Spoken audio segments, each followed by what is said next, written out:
Exercise 3.4 question number 2 part 1 word problem है बच्चों। सबसे पहला काम यही है, वर्ड प्रॉब्लम को अच्छे से समझिए।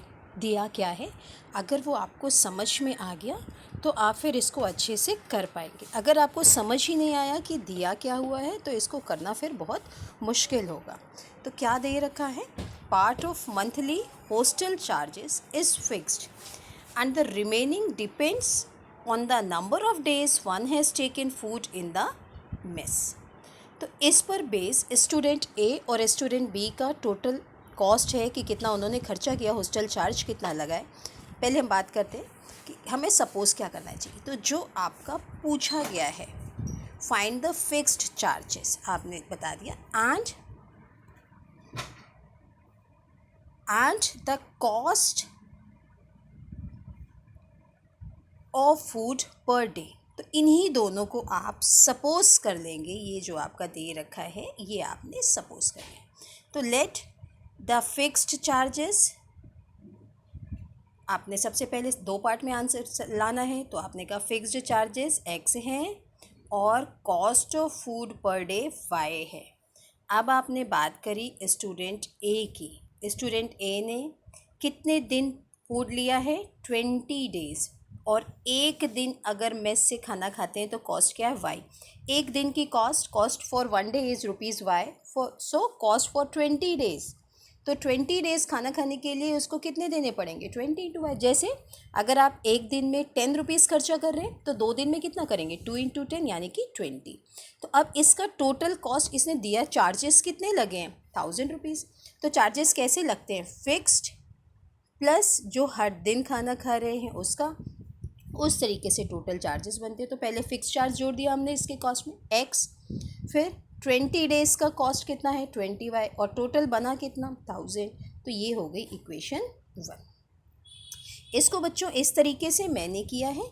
आप इसको ज़रूरी नहीं कि पूरा लिखें कि इसका ये चार्ज है, इसका ये मैंने आपको समझाने के लिए किया, क्योंकि वर्ड प्रॉब्लम में आपको हमेशा दिक्कतें आती है।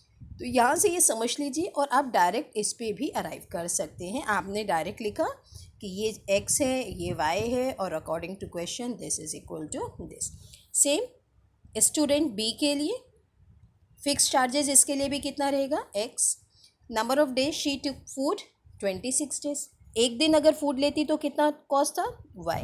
तो 26 डेज़ का कितना कॉस्ट होगा, 26 इंटू वाई। 26 इसमें मल्टीप्लाई हो जाएगा। तो 26 डेज़ फूड लेने की कॉस्ट है 26 वाई। टोटल कॉस्ट कितनी दे रही है, 1180। तो अब हमारा अकॉर्डिंग टू क्वेश्चन क्या कह रहा है, पहला फिक्स्ड चार्ज कि कितना फिक्स्ड चार्जेस हैं। तो फिक्स्ड चार्ज कितना है, x है। 20 डेज़ का कितना है, 26 डेज़ का कितना है, 26y है। और टोटल कितना देना पड़ा, 1180। तो यहाँ से आपको मिल गई बच्चों सेकेंड इक्वेशन। और जब सेकेंड इक्वेशन मिल गई तो अब हमारे पास 3 मेथड हमें पता है एल्जेब्रिक कि हम इनको सॉल्व कर सकते हैं, एलिमिनेशन, सब्स्टिट्यूशन या फिर क्रॉस मल्टीप्लिकेशन। तो यहाँ पर मैं देख रही हूँ कि मेरे पास दोनों इक्वेशन में x है, मतलब x का कोफिशिएंट सेम है, दोनों के पास 1 है। तो डायरेक्ट एलिमिनेशन मेथड लगाया, इक्वेशन 2 में से इक्वेशन 1 को सब्ट्रैक्ट कर दिया। बच्चों यहाँ पर लिखने में भी आप गलती करते हैं।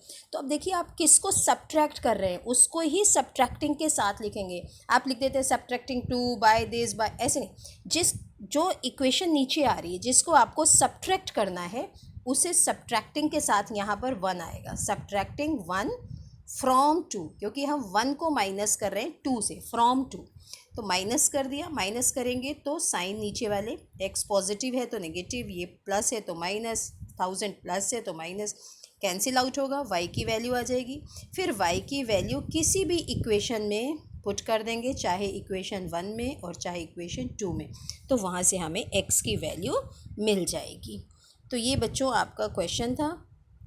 इसी तरीके के मैंने फिक्स चार्ज वाले 2 क्वेश्चन आपको असाइनमेंट में किए हैं असाइन, वो आपको करके बताने हैं कि आपको आया है या नहीं आया है।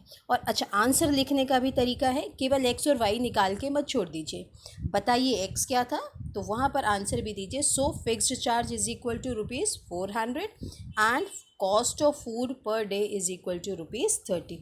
यहाँ पर जा कर के जब आपने जवाब दे दिया कि क्या क्या निकाला है आपने, तब आपका क्वेश्चन कंप्लीट होता है।